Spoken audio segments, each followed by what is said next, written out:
সুপ্রিয় দর্শক আসসালামু আলাইকুম। Welcome back to my channel ঘরোয়া রন্ধনশালা।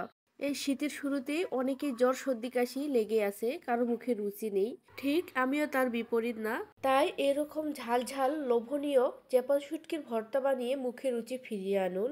আর এই শীতল বা চেপা শুটকির ভর্তার কথা শুনলেই কিন্তু প্রায় সবারই মুখে জল চলে আসে। তাই অনেকেই বাটাবাটির ঝামেলার জন্য এই শুটকির ভর্তা বানাতে চান না। আজকে আমি আপনাদেরকে একদম বাটাবাটির ঝামেলা ছাড়াই এই চেপা শুটকির ভর্তা বানিয়ে দেখাবো খুবই সহজভাবে। এখানে আমি চেপা বা শীতল শুটকি ভর্তার জন্য নিয়েছি 1 কাপ পেঁয়াজ, আর নিয়েছি রসুন, গোটা শুকনো মরিচ ও বেশ কয়েকটি চেপা শুটকি। এখন আমি শুটকিগুলোকে খুব ভালোভাবে পরিষ্কার করে নিব। তাই এখানে আমি উষ্ণ গরম পানি নিয়েছি। আর খেয়াল রাখবেন পানিগুলো যেন বেশি গরম না হয়, না হলে কিন্তু মাছগুলো গলে যেতে পারে। এখন শুটকিগুলোকে প্রায় 10 মিনিটের জন্য ভিজিয়ে রেখে দিতে হবে। ফিরে আসলাম 10 মিনিট পর। এখন দেখুন শুটকির গায়ে যে আঁশগুলো ছিল এখন খুব সহজে বেরিয়ে আসতেছে। এভাবে হাত দিয়ে আমি এখন এই শুটকিগুলোকে পরিষ্কার করে নিব। 2 থেকে 3 বার পানি চেঞ্জ করে শুটকিগুলোকে ধুয়ে নিতে হবে। এটা কিন্তু খুব বেশি জোরে চেপে চেপে এবং খুব বেশি গরম পানি দেওয়া যাবে না, না হলে কিন্তু শুটকিগুলো পানির সাথে একদম মিশে যাবে। আমি খুব ভালোভাবে সাবধানতার সাথে শুটকিগুলোকে পরিষ্কার করে নিয়েছি। এখন আমি এগুলোকে সবগুলো ব্লেন্ড করে নেব। এই জন্য একটি ব্লেন্ডারে আমি প্রথমে দিয়ে দিব শুকনো মরিচগুলো। শুকনো মরিচগুলো কিন্তু আমি আগে থেকে পানির মধ্যে ভিজে রেখেছিলাম প্রায় 10 মিনিটের জন্য। এতে করে মরিচগুলো অনেকটা নরম হয়ে গিয়েছে। এখন আমি শীতল বা চেপা শুটকিগুলো দিয়ে দিলাম।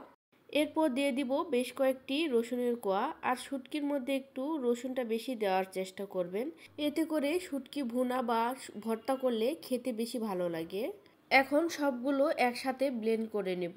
আপনারা চাইলে এটি শিলপাটায় করে নিতে পারেন, আমি ব্লেন্ডারেই করে নিলাম।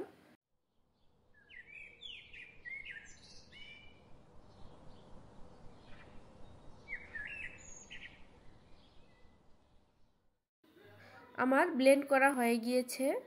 দেখুন আমি এখন ঢাকনা খুলে আপনাদেরকে দেখিয়ে দিচ্ছি কতটা সুন্দরভাবে ব্লেন্ড হয়েছে। দেখুন একদম খুব সুন্দরভাবে ব্লেন্ড করে নিয়েছে। শুটকির মধ্যে যে কাঁটাগুলো ছিল খুব ভালোভাবে পেস্ট হয়ে গিয়েছে।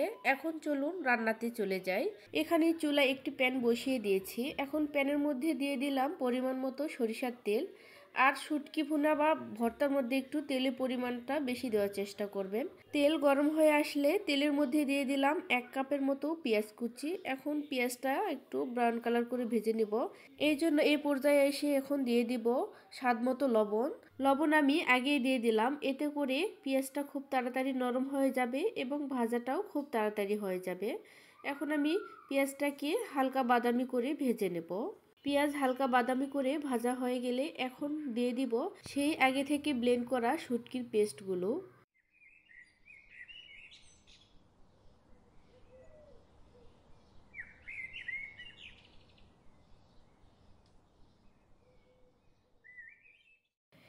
এখন শুটকির পেস্টগুলোকেও খুব ভালোভাবে তেলের মধ্যে ভেজে নিতে হবে।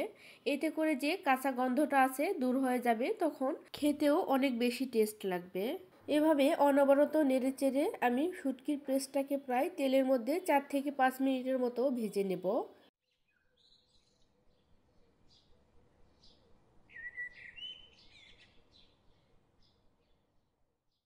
পেস্টটা ভালোভাবে তেলের মধ্যে ভাজা হয়ে গেলে এখন এর মধ্যে দিয়ে দিলাম হাফ চামচের মতো হলুদের গুঁড়া ও হাফ চামচ শুকনো মরিচের গুঁড়া। আমি একটু ঝালের পরিমাণটা বেশিই দিলাম, যে যেমনটা ঝাল খেতে পছন্দ করেন সেই অনুযায়ী দিয়ে দিবেন। আর শুটকির মধ্যে একটু ঝাল হলেই বেশি ভালো লাগে আমার কাছে। এখন শুটকি যেখানে পেস্ট করেছিলাম সেটি ধুয়ে আমি কিছুটা পরিমাণ পানি দিয়ে দিলাম কষানোর জন্য। বেশি পরিমাণ পানি দেওয়ার প্রয়োজন নেই, আমি যতটুকু দিয়েছি এতটুকুই এনাফ এই শুটকি ভুনা বা ভর্তার জন্য। এখন মিডিয়াম হিটে খুব ভালোভাবে কষাই নিতে হবে। এই কষানোটাই হলো এই শুটকি ভর্তার আসল টেস্ট আনবে। যত ভালোভাবে কষাবেন তত এই শুটকি ভর্তাটা টেস্ট লাগবে। এভাবে আমি অনবরত নেড়েচেড়ে আমি মিডিয়াম টু লো হিটে এই ভর্তাটি বানিয়ে নিব। এখন একটু ঢাকনা দিয়ে দিলাম 2 মিনিটের জন্য। 2 মিনিট পর ঢাকনাটি খুলে আমি আবারও খুব ভালোভাবে নেড়েচেড়ে কষিয়ে নেব। এভাবে নাড়তে নাড়তে যখন দেখবেন উপর থেকে অনেকটা তেল উঠে এসেছে তখন বুঝে নিতে হবে আপনার শুটকি ভুনা বা ভর্তাটি হয়ে গিয়েছে। খুবই সহজ, একদম সহজভাবে আপনাদেরকে আজকে রেসিপিটি দেখিয়েছি। একদম বাটাবাটির ঝামেলা ছাড়াই এভাবে আপনারা চটজলদি বানিয়ে নিতে পারেন। খেতেও ভীষণ মজাদার। দেখুন আমার শুটকি ভুনাটা প্রায় রেডি হয়ে এসেছে। উপর থেকে তেল অনেকটা ভেসে উঠেছে। আমার এই শুটকি ভর্তাটা হয়ে গিয়েছে। এখন আমি চুলাটি বন্ধ করে দেব। দেখুন এইরকম অবস্থায় চুলার আঁচ বন্ধ করে দিতে হবে। এই শুটকির রেসিপিটিকে আপনারা ভর্তা বা ভুনা দুটোই বলতে পারেন। আমার মজাদার তৈরি হয়ে গেল এই শীতল শুটকির রেসিপিটি। আশা করছি আপনাদের কাছে অনেক ভালো লেগেছে। দেখুন কতটা লোভনীয় হয়েছে, দেখে যে কারো মুখে জল আসার মতো একটি রেসিপি। আশা করছি এভাবে আমার পাশে থাকবেন, আমাকে এভাবেই সাপোর্ট দিয়ে যাবেন। পরবর্তীতে এরকম লোভনীয় আবার কোনো রেসিপি নিয়ে আমি আবার হাজির হব। সবাই ভালো থাকবেন, সুস্থ থাকবেন। আল্লাহ হাফেজ।